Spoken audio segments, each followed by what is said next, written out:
नमस्कार. श्रीमंत असला तरी गरिबांचा मान ठेवा.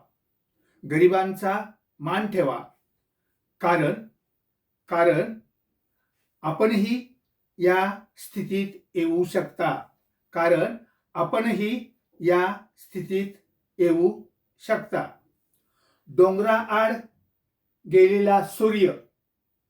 डोंगराआड गेलेला सूर्य पुन्हा दिसतो, पण मातीआड आई वडील गेलेले पुन्हा दिसत नाही.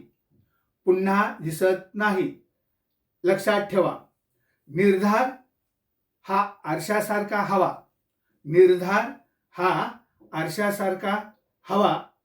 कितीही तुकडे पडले तरी तो प्रतिबिंब दाखवतोच. धन्यवाद.